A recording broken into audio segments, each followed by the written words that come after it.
So if you're looking for a free course in Italian wine, you've come to the right place. Tony Margiotta here. This is part 2 of a multi-series of Italian wine videos, all covering a different topic so you can master Italian wine in small, easy chunks. Here's the infamous pentagon of wine graph. In this video, you'll discover why Italy is a grape-producing and wine-making paradise. This is the pentagon of wine that illustrates the 5 ways you should be thinking about Italian wine so you can organize tons of information very easily. Today, we're going to focus on the location aspect, more specifically, geography and climate. So when the Greeks arrived in Italy over 2,500 years ago, they called the Italian peninsula the land of wine. The reason was because they recognized that Italy's geography and climate had a huge impact on the quality of the wines. And that's still true today. So in part 2 today, we're going to cover generally what makes the geography and climate so special in Italy and why it makes Italy the most biodiverse wine country in the world and why some of the world's best wines come from Italy. Make sure you hit the subscribe button below and the bell button below so you don't miss out on future videos about Italian wine and this Italian wine course. Whether your goal is getting a wine certification or you just want to enrich yourself with some Italian wine knowledge, this newfound knowledge you're going to get from this course is going to help you use it in such a way that your tasting experiences reach new, surprising, and epic levels of pleasure. So let's look at the geography. Italy's world-renowned success in winemaking is due in part to its location on planet Earth. Italy is a Mediterranean country located in southern Europe. It's bordered by the Adriatic Sea on the east coast, the Tyrrhenian Sea on the west or Mediterranean coast, and then there's the Ionian Sea to the south, which is in between the heel and toe of the boot. The Italian mainland is a long peninsula with 3 bodies of water going around it, and it resembles a tall boot, so much so that the country is often referred to as the boot, with Puglia as the region representing the heel of the boot, and Calabria, the Calabria region in the southwest, being the toe of the boot. So what's interesting is that also being a peninsula, also about 40% of all of Italy's land is mountainous. I mean, really, it's like almost half of all of Italian land is mountainous, as you can see in this picture. The Alps cover the northern border of Italy. Then you've got the Apennine mountain chain that travels pretty much all the way down most of the boot.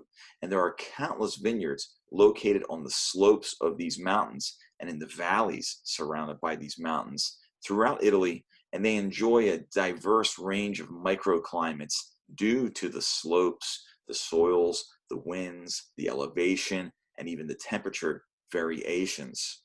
Then you've got several volcanoes in Italy. You've got Mount Vesuvius, which is in the city of Naples. It happens to be the only active volcano in Europe. And then you've got Mount Etna in Sicily, which is in this picture here. That's also a volcano. And then you've got several extinct volcanoes in the Campania region. And all of these areas have densely volcanic soils that produce, yet again, very unique wines, very, very delicious wines. Italy also has many lakes, like the famous Lago di Como and Lago di Garda in this picture, which is considered a very important area for winemaking. That has an effect on the quality of the wines as well. Then you've got the unique wines of Valpolicella and Prosecco found on the hills and the valleys of the Veneto region, and so much more. The landscapes of Italy are limitless, and all of these unique environments have historically produced spectacular wines. Here, you're looking at a map, a wine map of all the New World countries, the New World wine-producing countries, and the Old World wine-producing countries. The green areas represent what we call the New World wine areas, and then the orange area is what we call the Old World wine areas. And really, the Old World wines pretty much are coming from the place on earth where wine originated from. The history of winemaking in the Old World goes back thousands and thousands and thousands of years. You'll often hear the California wine industry explain that their wines are comparable to Italian wines because of the distance from the equator. And notice here I've got lines of representing latitude and longitude. But the Californians are oversimplifying how this works. They call it the 45th parallel, which sounds really cool actually. And that's because California is 45 degrees north of the equator, and that lines up more or less with some areas in France and in Italy. What they don't talk about is a longitude, which puts Italy at the perfect place on planet Earth for growing and flourishing native wine grapes. And that's really why, you know, the Greeks called Italy the land of wine, because of this just perfect location for making wines. So you can't talk about the geography without talking about the climate. Overall, Italy enjoys a Mediterranean climate, which is very productive for growing grapes. The Mediterranean climate, for the most part though, is found mainly on the coastlines and a little bit inland. Southern Italy has a hot and mostly dry climate, while the north has more of an alpine climate, getting lots of snow in the winter. So there's really a big contrast in climate from the north to the south. At this unique location where Italy is, it's at the center of the Mediterranean Sea, and because of its unique location, it enjoys a complex range of both continental climates and Mediterranean climates. Let me explain. The continental climates are found in the high altitude vineyards, typically found like in the Alpine mountains in the north. You'll also find high altitude vineyards in the Apennine Mountains, which sort of travel all the way down the boot, like I mentioned earlier.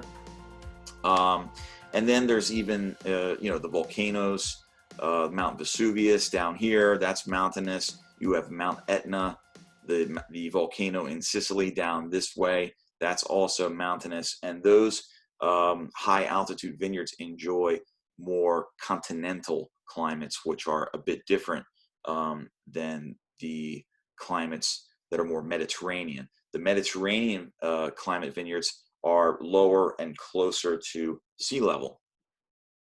And these different climates affect the wine in different ways, both of which are uniquely delicious. In between these continental and Mediterranean climates, there are countless what we call microclimates that have a huge impact on how the wine tastes, how it smells, how it behaves. And because Italy has so much geographical variety, like these mountains, valleys, coastlines, and hills compacted in the middle of the Mediterranean, the microclimates are limitless. This interaction of landscape, climate, and geographical location in the Mediterranean actually paved the way for paradise, a paradise of unique wines that can't be duplicated anywhere else in the world. There is more variety of wine in Italy than anywhere else in the world, because there's more biodiversity anywhere in the world, and that's because of its unique geography and climate. So if Italian wine seems complicated to you, don't blame the Italians. It's not their fault. Blame the location and weather, right? But honestly, it's this endless variety that makes Italy the most worthy country to explore over the course of your life. There's just that much going on. So back to the Pentagon of Wine graph. When it comes to thinking about how location impacts Italian wine, geography and climate is a macro perspective, a bigger picture perspective, right? It's sort of a zoomed out way of looking at Italian wines. In the future videos coming up, we'll explore location by zooming in and taking a closer look at Italy's 20 wine-producing regions. And we'll keep zooming in closer and closer until we arrive at a single vineyard and how that impacts the flavors, aromas, textures, and behaviors of Italian wine. So that's it for this video. Until next time, make sure you hit the subscribe button so you don't miss out on the next videos about Italian wine and much, much more. Look out for part 3 of this Italian wine course, and I'll see you in the next video.